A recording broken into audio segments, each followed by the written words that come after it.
எனக்கு மட்டும் ஏன் இப்படி நடக்குது? இந்த கேள்விய ஒரு முறையாவது வானத்த பார்த்து நீங்க கேட்காத மனிதர்களே இந்த உலகத்துல இருக்க முடியாதுங்க. ஒரு பிரச்சனை முடிவதற்குள் அடுத்த பிரச்சனை நம்ம வாசல்ல நிக்கும். நாம நம்பிய ஒரு விஷயம் கடைசி நிமிடத்துல கை நழுவி போகும். எதுவுமே சரியாக நடக்காத ஒரு காலகட்டம் நம்மள்ல பல பேருக்கு வருங்க. அப்படி தொடர்ந்து அடி வாங்கும்போது நமக்கு நாமே ஒரு பெரிய சமாதானத்த சொல்லிக்கொள்ளவும், நாம் இவ்வளவு கஷ்டப்படுறேன், இத்தனை சோதனைகள நான் சந்திக்கிறேன் என்றால், கண்டிப்பா இதுக்கு பின்னாடி ஒரு பெரிய ஏதோ ஒரு அதிர்ஷ்டம் எனக்காக காத்துட்டு இருக்கு. இந்த பிரபஞ்சம் என்னை ஏதோ ஒரு பெரிய வெற்றிக்கு தயார்படுத்திட்டு இருக்கு. இந்த மாரி ஒரு வார்த்தைங்க. கேட்பதற்கு ரொம்ப நல்லா இருக்குல்ல. ஒரு நம்பிக்கை கூட கொடுக்குது.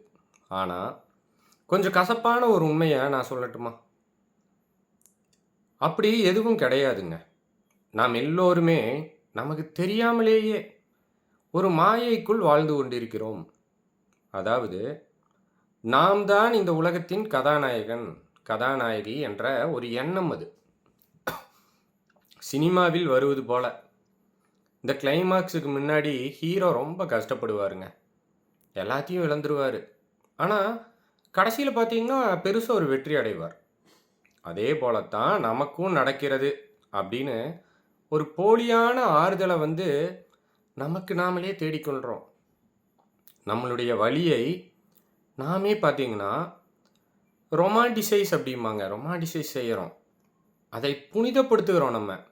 உண்மையில் உங்கள் வாழ்க்கையில் நடக்கும் இந்த தொடர் முட்டுக்கட்டைகளுக்கு பின்னால எந்த விதமான ஒரு மேஜிக்கும் கிடையாது. அதே மாரி எந்த ஒரு பெரிய சதித்திட்டமும் கூட இல்லைங்க. அங்கு இருப்பது பார்த்தீங்கன்னா, மிக எளிமையான ஒரு மனிதனுடைய சராசரி வாழ்க்கை தான் இருக்கு. இத ஒரு சின்ன உதாரணம் மூலம் நான் சொல்றேன். நீங்க ஆசைப்பட்டு ஒரு புதிய செருப்பு வாங்குறீங்கன்னு வச்சுக்கங்க. ரொம்ப நாளா உங்களுக்கு பிடிச்ச டிசைன்ங்க. ஆனால் அது உங்கள் காலுக்கு ஒரு சைஸ் கிடையாது. கொஞ்சம் சின்னது. உங்க காலோட கரெக்ட்டான சைஸ்ல கொஞ்சம் சின்னது. பரவால்ல அப்படின்னு அத போட்டுக்கொண்டு நடக்க ஆரம்பிக்கிறீங்க. முதல் 10 நிமிடம் நன்றா தான் இருக்கிறது. ஆனா என்ன ஆகும், நேரம் ஆக ஆக ஒவ்வொரு அடியிலும் உயிர் போகிற அளவுக்கு வலி. உங்க பாதமெல்லாம் புண்ணாகி தோல் உரிந்து அப்படியே ரத்தம் வருது. ஒரு கட்டத்தில் உங்களால் ஒரு அடி கூட எடுத்து வைக்க முடியவே இல்லைங்க. இப்போது ஒரு நிமிடம் கொஞ்சம் யோசிச்சு பாருங்க. இந்த வலியை நீங்கள் எப்படி புரிந்து கொள்வீர்கள்? உங்களுடைய சகிப்புத்தன்மையை இந்த இயற்கை சோதிக்கிறது. இந்த வலியை நான் தாங்கிக் கொண்டால், நாளைக்கு நான் ஒரு பெரிய ஓட்டப்பந்தயத்தில கூட ஜெயிப்பேன். பிரபஞ்சம் என்னை ஒரு தடகள வீரராக மாற்ற இந்த செருப்பின் மூலம் என்னை சோதிக்கிறது. நாங்க நினைப்பீங்க? கண்டிப்பாக இல்லை. இது எவ்வளவு பெரிய முட்டாள்தனம் என்று உங்களுக்கு தான் தெரியும். அந்த செருப்பு உங்க காலுக்கு செட் ஆகவில்லை. அது உங்களுக்கான அளவு இல்லை. தயவு செய்து இத கழற்றி எறி.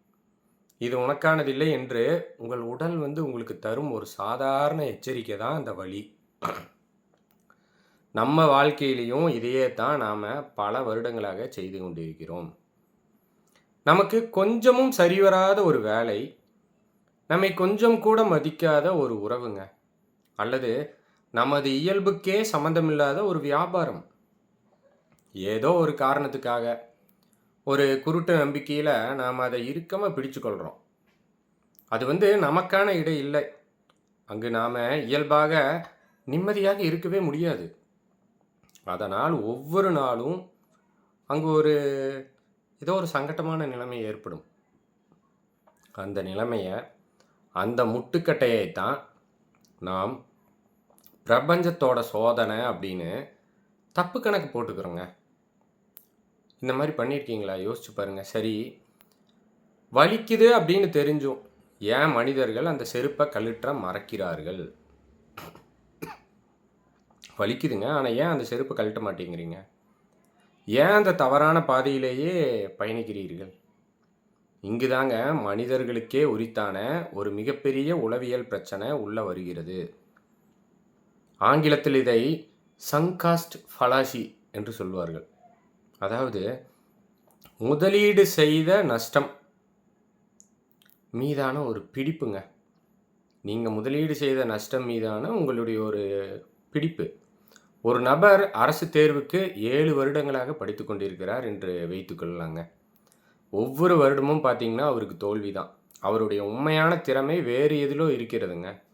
ஒருவேளை அவர் ஒரு சிறந்த பிஸ்னஸ்மேனாக வரலாம், இல்லைன்னா ஒரு கலைஞராக வரலாம். ஆனால் 7 வருஷம் இதுக்காக நான் என் வாழ்க்கையை தொலைச்சிட்டேன், இனிமே திரும்பி போனால் என் சொந்தக்காரங்க என்ன நினைப்பாங்க, நான் இதுவரைக்கும் பட்ட கஷ்டம் எல்லாமே வீணாக போயிடுமே அப்படின்னு நினச்சி மீண்டும் மீண்டும் அதே தேர்வை விடாமல் எழுதிக்கிட்டே இருக்காரு. என்ன ஆகிறாரு? மறுபடியும் தோத்துக்கிட்டே இருக்கார்.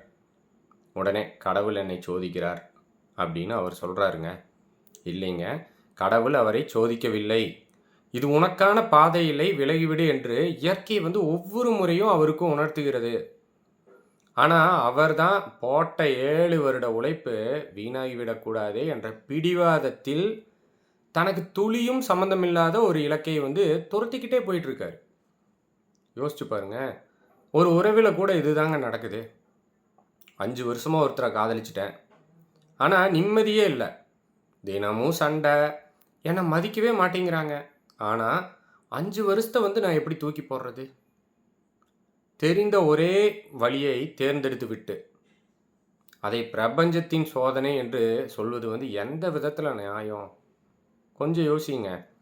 நாம் செய்த தவறான முதலீட்டை, அது நேரமாக இருக்கலாம், பணமாக இருக்கலாம், இல்லாட்டி உங்கள் உணர்வுகளாக இருக்கலாம், விட்டு கொடுக்க மனமில்லாத ஒரு ஈகோ தான் இதுங்க. நம் பிடிவாதம் தான் நமக்கான முதல் சோதனையே. இன்னொரு முக்கியமான விஷயத்தை நாம் இங்கே பிரித்து பார்க்க வேண்டுங்க.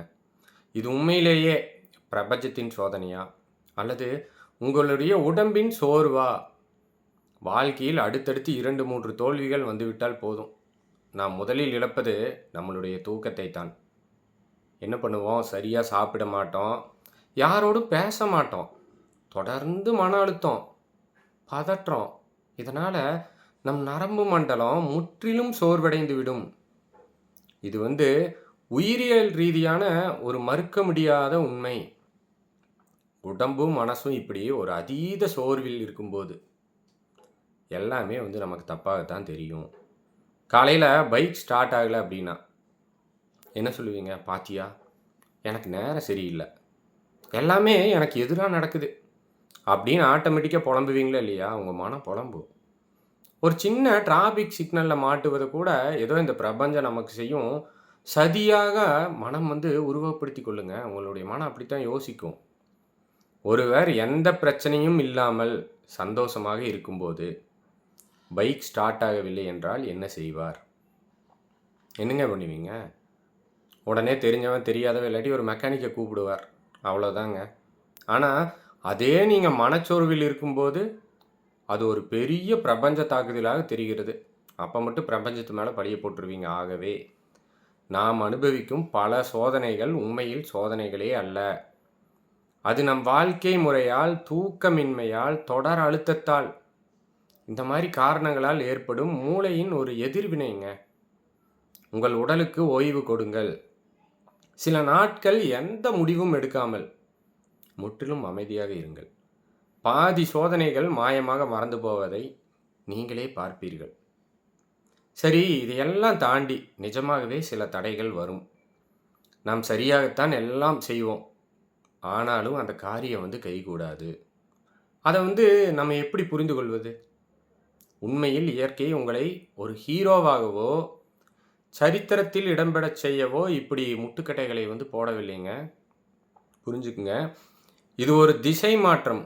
நீங்கள் பயணிக்கக்கூடாத ஒரு தவறான பாதையில் நீங்கள் பிடிவாதமாக போய்க்கொண்டே இருக்கீங்க. அந்த பாதை உங்களுக்கானது இல்லை.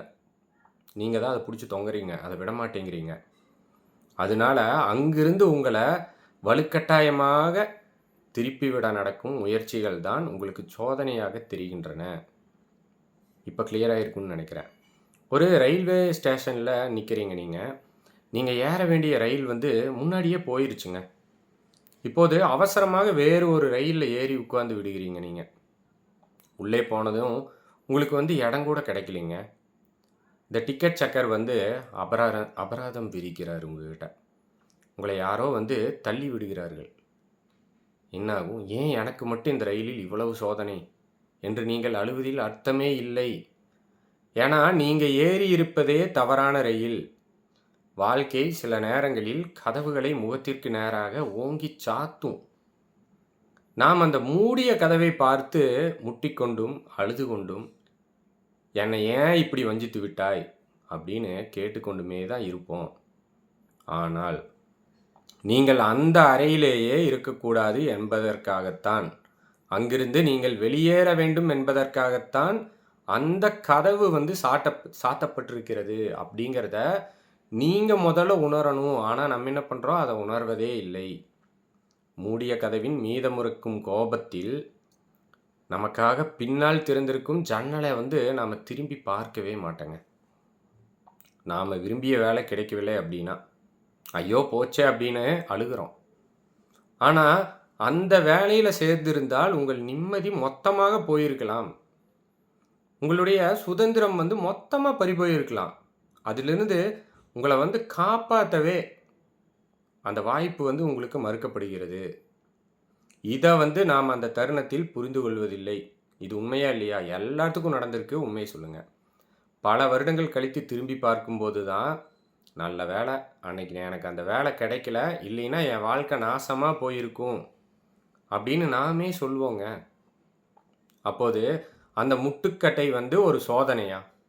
இல்லை தானே. அது வந்து என்ன? அது நமக்காக வந்த ஒரு பாதுகாப்பு எச்சரிக்கை. நமக்கு வந்து எது தேவையோ அதை இயற்கை கொடுக்கும் என்று சிலர் வந்து சொல்வார்கள். அது பாதி உண்மைதான். நமக்கு எது தேவையில்லையோ அதை நம்மிடமிருந்து பிடுங்கிக் கொள்ளும் வேலையைத்தான் இந்த தொடர் முட்டைக்கட்டைகள். புரிஞ்சுக்குங்க. நமக்கு தேவையில்லாத நம்மகிட்ட இருந்து பிடுங்கிக் கொள்ளும். நாம் ஆசைப்படும் எல்லாமே நமக்கு நன்மையாக முடிவதில்லைங்க. இது நிதர்சனமான உண்மைதானே. இது எல்லாரும் அக்செப்ட் பண்ணுறீங்கல்ல. அதனால் அடுத்த முறை உங்கள் வாழ்க்கையில் தொடர்ந்து தோல்விகளோ தடங்கல்களோ வரும்போது உடனே மேலே பார்த்து என்னை ஏன் சோதிக்கிறாய் அப்படின்னு கேட்காதீங்க. அந்த இடத்துல கொஞ்சம் நிதானமாக உண்மையாக உங்களை பாருங்கள். நான் எதை தேவையில்லாமல் பிடித்து தொங்கிக் கொண்டிருக்கிறேன்? என் ஈகோவால், என் பிடிவாதத்தால் நான் எந்த தவறான பாதையில் நின்று கொண்டிருக்கிறேன் என்று உங்களை நீங்களே கேட்டு பாருங்கள். ஏன்னா சோதனைகள் என்பவை எல்லாமே வந்து தண்டனைகள் கிடையாதுங்க. அவை தான் நம்மளுடைய திசை காட்டிகள். நாம் தவறான ரயிலில் ஏறிவிட்டோம் என்பதை உணர்த்தும் அலாரங்கள். இந்த அலாரம் அடிக்கும்போது அதை உடைத்துவிட்டு தூங்குவதில் எந்த பயனுமே இல்லைங்க. அது நம்மை எழுப்பத்தான் செய்கிறது. எழுந்து ரயிலை விட்டு இறங்குவது மட்டும்தான் நம்மளுடைய வேலை. எந்த செருப்பு வலிக்கிறதோ அதை கழற்றி வீசிவிட்டு வெறும் காலில் நடப்பது பல மடங்கு நிம்மதியானது. ஒரு பழைய பழக்கத்தை, ஒரு நச்சுத்தன்மையான உறவை, ஒரு தவறான கௌரவத்தை விட்டு கொடுக்க நீங்கள் மறுக்கும்போது ஏற்படும் அந்த உராய்வு தான் உங்களுக்கான சோதனை.